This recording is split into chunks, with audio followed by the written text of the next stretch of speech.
दोस्तों, जैसा कि हम जानते हैं, अंग्रेजों ने भारत में 200 वर्षों तक शासन किया था। इस दौरान अंग्रेजों ने यहाँ कई कार्य किए थे। दरअसल अंग्रेजों का मकसद केवल व्यापार करना था, मगर यहाँ की असीम धन दौलत को देखकर अंग्रेजों ने धीरे धीरे अपने पैर मजबूत कर लिए थे। जब अंग्रेज भारत में आए थे, उस जमाने में भारत सोने की चिड़िया कहलाता था, यानी कि भारत में सोने, चांदी और हीरे जवाहरात की भरमार थी। इस अपार धन दौलत को देखकर अंग्रेजों का मन डगमगा गया।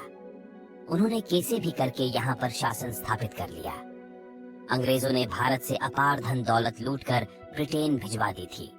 अंग्रेजों ने भारत को खूब लूटा। दोस्तों, गौर करने की बात यह है कि अंग्रेजों ने यहाँ अपनी सुविधा के लिए कई ऐतिहासिक कार्य भी कर दिए, क्योंकि वह जानते थे कि अब उन्हें भारत से कोई नहीं निकाल पाएगा। मगर समय का क्या, एक दिन अंग्रेजों को भारत छोड़कर निकलना पड़ गया, मगर उनकी बनाई गई चीजों का उपयोग हम आज भी कर रहे हैं। अंग्रेजों ने जाते जाते भारत के 2 टुकड़े भी कर दिए।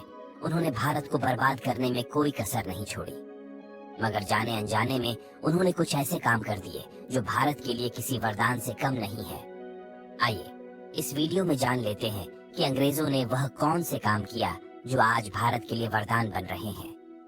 साथ ही जानेंगे कि अंग्रेजों ने ऐसे बड़े कार्य भारत के लिए क्यों किए थे। आप देख रहे हैं royal TV India YouTube channel. आज का वीडियो बड़ा ही इंटरेस्टिंग होने वाला है।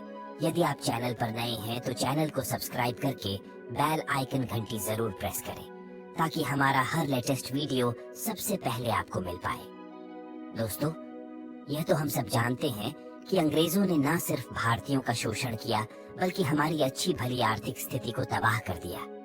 फिर इस बात को भी नकारा नहीं जा सकता है कि उनके शासनकाल में थोड़ा ही सही पर हमें फायदा जरूर मिला है।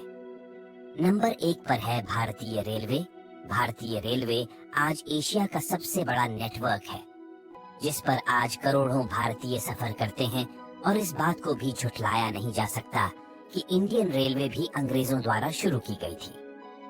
चाहे इसकी शुरुआत उन्होंने अपनी सहूलियत के लिए की हो, भारत में पहली रेल 16 अप्रैल 1853 को चली थी। पहली बार में मुंबई से लेकर थाने तक 34 किलोमीटर दूरी तय की थी। कि यह सफर चाहे छोटा था, मगर एक सफर में इंडियन रेलवे की नींव जरूर रखती थी। और आपको यह बात सुनकर हैरानी होगी कि आज भी भारत में एक रेलवे लाइन ऐसी भी है जिसका मालिकाना हक ब्रिटेन की एक कंपनी के पास है। और इस रेलवे लाइन के इस्तेमाल करने के लिए भारत सरकार हर साल 1 करोड़ 20 लाख रुपए ब्रिटेन की इस कंपनी को देती है।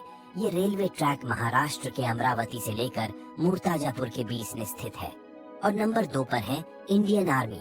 भारत में इंडियन आर्मी की नींव भी अंग्रेजों द्वारा ही रखी गई थी। ईस्ट इंडिया कंपनी के भारत आने से पहले भारत के जितने भी महाराजा थे, उनकी अपनी अपनी सेनाएं होती थी। अब जब ब्रिटिश भारत आए तो उन्होंने 1805 में एक सेना तैयार की थी। उसमें इंडियन और ब्रिटिशर्स दोनों सैनिक शामिल थे। उस वक्त इस सेना ने पहले वर्ल्ड वॉर और सेकेंड वर्ल्ड वॉर में भी हिस्सा लिया था। उस वक्त ब्रिटिश आर्मी में शहीद हुए 90,000 सैनिकों की याद में ही ब्रिटिश सरकार दिल्ली में इंडिया गेट बनवाया था। नंबर 3 पर है पहाड़ी हिल स्टेशन का विकास। दोस्तों, ढकी वादियां और खुला आसमान हर किसी को आकर्षित करता है। हम भारतीयों को ही नहीं, बल्कि अंग्रेजों को भी हिल स्टेशन से बहुत लगाव था। अंग्रेजों का पहाड़ों से लगाव के कारण ही हमारे पास आज बहुत से हिल स्टेशन है। ब्रिटिशर को शिमला में अपने देश की झलक दिखाई देती थी, इसलिए अंग्रेजों को यह जगह इतनी पसंद आई कि उन्होंने शिमला को खूबसूरत इंग्लैंड की तरह क्षेत्र बनाने का फैसला किया। शिमला अंग्रेजों की समर कैपिटल भी हुआ करता था। आसानी से पहुंचने के लिए अंग्रेजों ने जहां कालका से शिमला तक टॉय ट्रेन की शुरुआत की, जो आज भी शिमला में आने जाने वाले सैलानियों की पहली पसंद है। वैसे शिमला इकलौता हिल स्टेशन नहीं था जिसको अंग्रेजों ने डेवलप किया। लैंसडाउन भी एक ऐसी ही जगह है जिस जगह पर पहाड़ काटकर समतल किया गया था।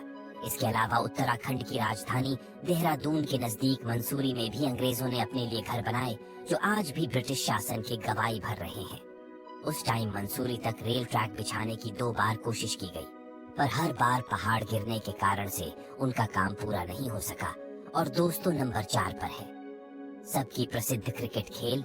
दोस्तों, क्रिकेट भले ही नेशनल गेम ना हो, लेकिन जब भारत और पाकिस्तान का मैच टेलीकास्ट होता है तो पूरा विश्व उस वक्त रुक जाता है।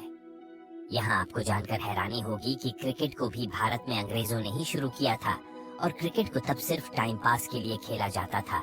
लेकिन यह भी सच है कि 1752 से पहले इंडिया में कोई भी क्रिकेट क्लब नहीं था। पहला क्रिकेट क्लब कोलकाता के ईडन गार्डन में क्रिकेट क्लब शुरू हुआ, जिसमें भारतीयों की एंट्री बैन थी। इसके 5 साल बाद मुंबई ने अपना पहला मैच करवाया, जिसमें इंडिया ने पहली बार बैट को अपने हाथ में पकड़ा था। और नंबर 5 पर है ब्रिटिश आर्किटेक्चर। ब्रिटिश शासन की बात हो, इसमें ब्रिटिश आर्किटेक्चर वास्तुकला की बात ना हो, ऐसा तो हो ही नहीं सकता। अब आप इंडिया गेट से संसद भवन, Rashtrapati Bhavan, gateway on off India और हावड़ा ब्रिज को ही देख लो। इनको देखने से ही ऐसा लगता है कि अंग्रेज सचमुच काफी टैलेंटेड थे। और इसके बाद बारी आती है इंडियन लॉ एंड ऑर्डर की।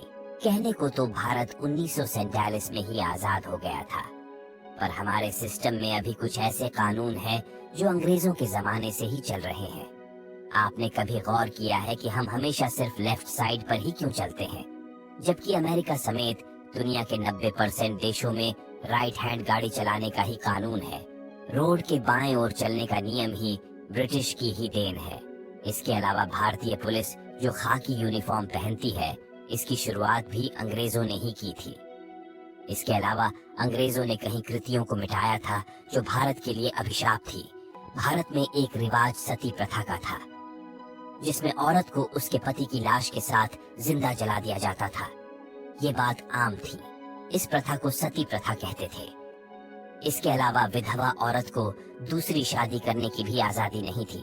जैसा कि आप जानते हैं कि सती प्रथा को खत्म करने का श्रेय भी अंग्रेजों को ही जाता है।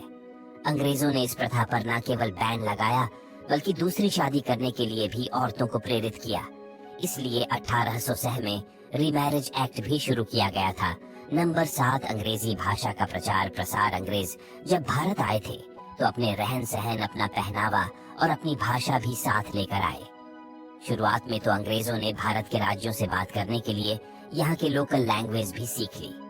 लेकिन जब ईस्ट इंडिया कंपनी भारत पर राज करने लगे तो उनको एक बात तो समझ आ गई कि अगर भारत पर राज करना है तो उनको अंग्रेजी भाषा का इस्तेमाल भी करना पड़ेगा। इसके बिना वह अपने कानून लोगों पर अच्छी तरह से लागू नहीं कर सकेंगे।